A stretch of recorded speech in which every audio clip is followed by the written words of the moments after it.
Salam sejahtera untuk sekalian kita, puji Tuhan.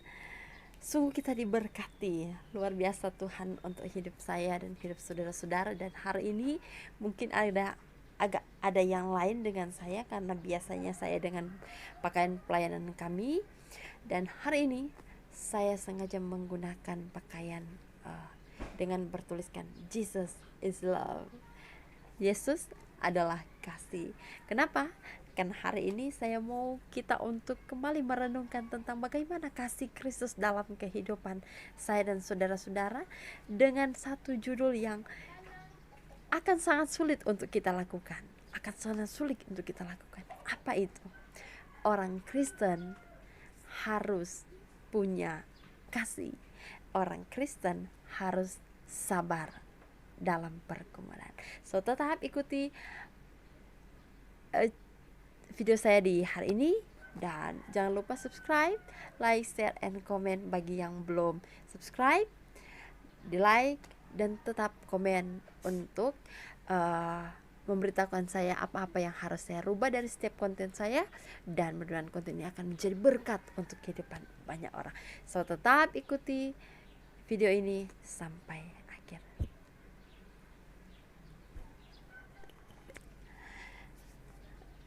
Hari ini saya tidak dengan pakaian pelayanan. Saya sengaja memakai pakaian yang saya pakai sekarang dengan bertuliskan Jesus is love. Yesus adalah kasih. So, kalau Yesus adalah kasih, apa kabar dengan kita hari ini? Apa kabar dengan kita yang sudah menyaksikan konten ini? Yesus adalah kasih. Saya pun adalah kasih. Saudara-saudara, demikian adalah kasih. Amin. Puji Tuhan kalau kita masih diingatkan bahwa Yesus adalah kasih. Puji Tuhan kalau kita masih diingatkan bahwa Yesus adalah kasih yang sesungguhnya. Karena apa? Karena Dia mau mengorbankan dirinya ganti dosa saya dan saudara-saudara. Bentuk kasihnya dalam kehidupan kita, bentuk kasihnya dalam kehidupan saya dan saudara-saudara. Untuk apa? Untuk senantiasa kita memahami bahwa kasihnya dalam kehidupan kita adalah satu hal yang sungguh luar biasa. Sungguh dinyatakan bukan hanya sekedar di mulut seperti kita ucapkan. Saya mengasihi saudara, saya mengasihi Anda, saya mengasihi Bapak Ibu saudara-saudara yang menyaksikan konten ini. Tapi bisa saja kasih yang kita ucapkan hanya sekedar ungkapan semata, tapi kita tidak mampu melakukan kasih itu. So, kalau kita seperti itu, maka tidak ada gunanya kita suka atau kita sering menyatakan tentang kasih. Saya mengasihi saudara, saya mengasihi Bapak Ibu, saya mengasihi keluarga, saya mengasihi semua orang. Namun ketika kita tidak mampu melakukan kasih itu, maka semuanya tidak ada gunanya. So, kalau Yesus adalah kasih, kita pun ingat bahwa dalam kesaksian firman Tuhan, kita akan diingatkan tentang satu bagian firman 1 Korintus pasal 13 ayatnya yang keempat. Apa itu? 1 Korintus 13 ayatnya yang keempat, firman Tuhan berkata, kasih itu sabar, kasih itu murah hati, ia tidak cemburu, ia tidak memegahkan diri dan tidak sombong. Kasih itu sabar. Nah, kalau itu kasih itu sabar, sabar seperti apa yang sedang sementara kita mau lakukan? Firman Tuhan Kolose 3 ayat 13. Sabarlah kamu seorang terhadap yang lain, dan ampunilah seorang akan yang lain. Apabila yang seorang menaruh dendam terhadap yang lain, sama seperti Tuhan telah mengampuni kamu, kamu perbuat jugalah demikian. Jadi sabar yang dimaksud dalam kesaksian firman Tuhan Kolose 3 ayat 13 itu mau menekankan tentang sabar akan kehidupan orang lain, sabar seorang terhadap yang lain, ampunilah seorang akan yang lain. Tapi banyak kali pertanyaan muncul dalam kehidupan kita, kalau seandainya suami saya melakukan salah, kalau seandainya istri saya melakukan salah, kalau seandainya orang-orang sekitar saya melakukan salah, kalau seandainya saudara saya melakukan salah, kalau seandainya mereka melakukan salah, apakah saya harus sabar? Apakah ketika itu menyakiti hati saya harus sabar?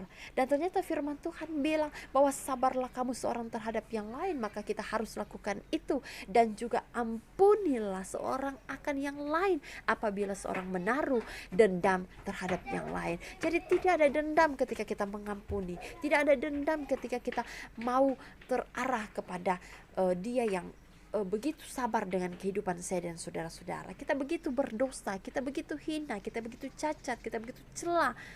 Banyak hal yang kita lakukan yang melawan kehendak Tuhan, tetapi pada akhirnya kita diajarkan untuk sabar seorang terhadap yang lain. Karena memang bagian firman Tuhan saya di hari kemarin juga mengingatkan bahwa Bapa mengampuni kita, maka kita pun harus mengampuni orang lain. Bagaimana kita mau menuntut Bapa, ampuni saya kalau saya pun tidak mampu mengampuni orang lain. Sehingga bagian dari kesabaran adalah tentang pengampunan. Bagaimana kita mau berbesar hati untuk mengampuni orang lain, tapi juga bukan hanya berbesar hati, tapi penuh dengan ketulusan untuk mengampuni kehidupan orang lain. Sabar terhadap kehidupan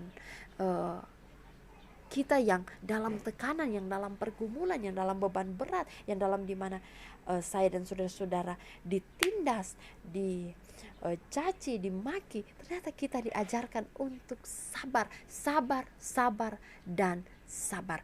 Banyak orang di luar sana akan seperti ini. Ketika kita dalam masalah, mereka akan berkata, sabar ya, sabar ya. Sebenarnya apa itu kesabaran? Yaitu kesabaran adalah bagaimana kita mampu untuk mengampuni kehidupan mereka yang berbuat salah kepada kita. Buah kesabaran adalah sukacita. Buah kesabaran adalah damai sejahtera. Buah kesabaran adalah tentang kebahagiaan yang akan kita terima. Selanjutnya, kasih itu murah hati. Kasih itu murah hati. Jadi kasih itu murah hati, Bapak Ibu Saudara-saudara. Jadi bukan hanya sekedar kita mengasihi orang lain, tapi kalau kita bicara tentang kasih itu murah hati, berarti kita bicara tentang bagaimana kita akan menjadi orang-orang yang sebenarnya lebih kepada, saya mau bilang, rendah hati.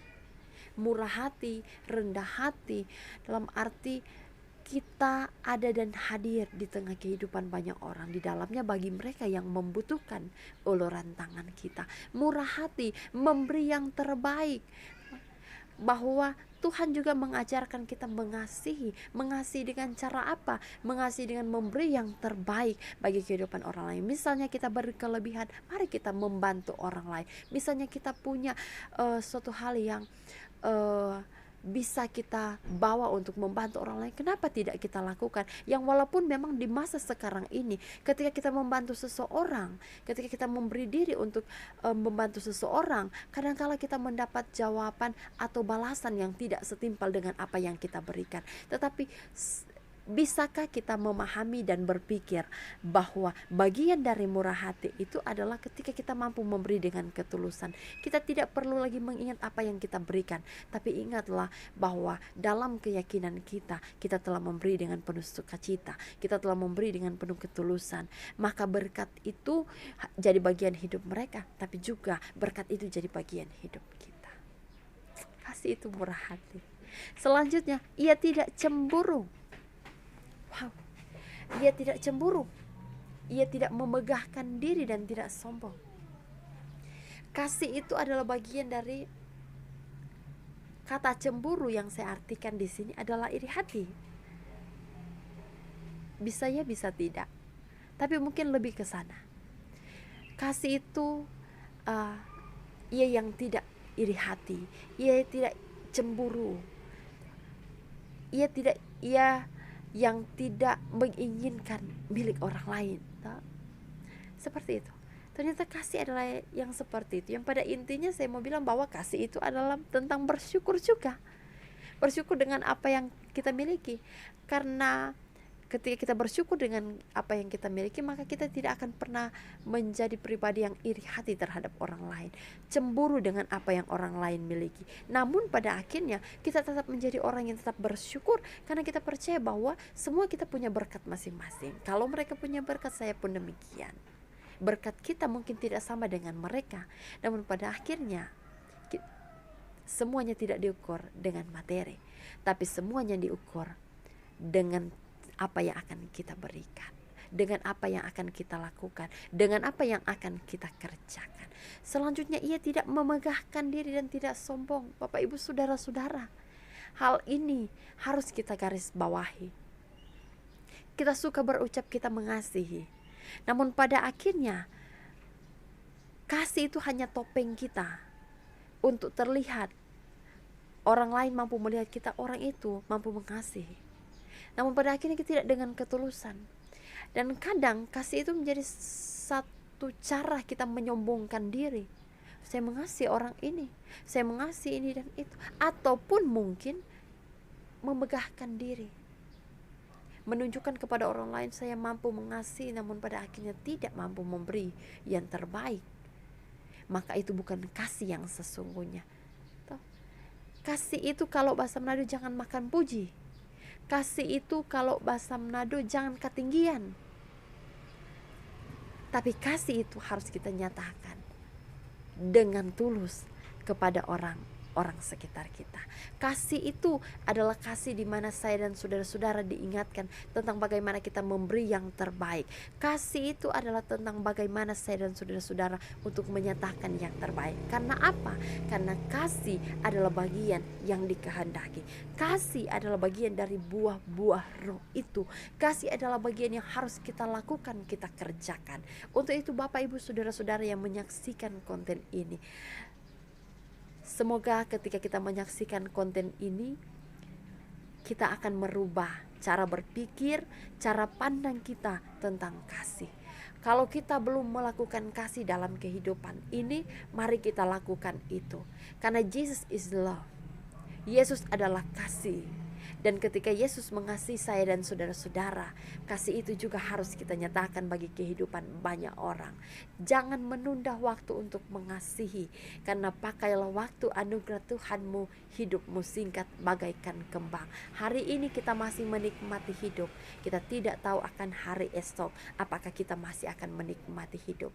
Kalau hidup kita bagaikan kembang, maka satu waktu benar-benar hidup kita berakhir. Kita tidak bisa mengulang kembali apa yang ada di dunia ini. So ketika kita masih diberikan kesempatan untuk mengasihi, mari mengasihi dengan penuh ketulusan, mari mengasihi dengan penuh kesungguhan.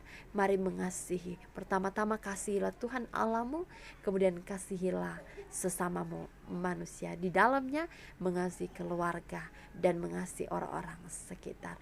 Tetap menjadi berkat bagi kehidupan banyak orang dimanapun kita pergi dan berada. Saya yakin dan percaya ketika kita mampu terapkan kasih bagi kehidupan banyak orang, ini menjadi satu kunci dalam hubungan yang sukses dengan banyak orang. Saya selalu kutip firman Tuhan, di mana ketika ada hidup rukun dan damai, di sana berkat Tuhan diperintahkan. Kasih adalah bagian dari kehidupan rukun dan damai. Jadilah orang-orang yang akan menjadi penyemangat bagi orang lain, bukan menjadi batu sandungan bagi orang lain. Sehingga pasti keyakinan kita Tuhan memberkati, melindungi saya dan saudara-saudara. Sekali lagi hari ini, esok dan seterusnya kita terpelihara dalam cinta dan kasih Tuhan. Jesus is love. Salam sejahtera untuk sekalian kita.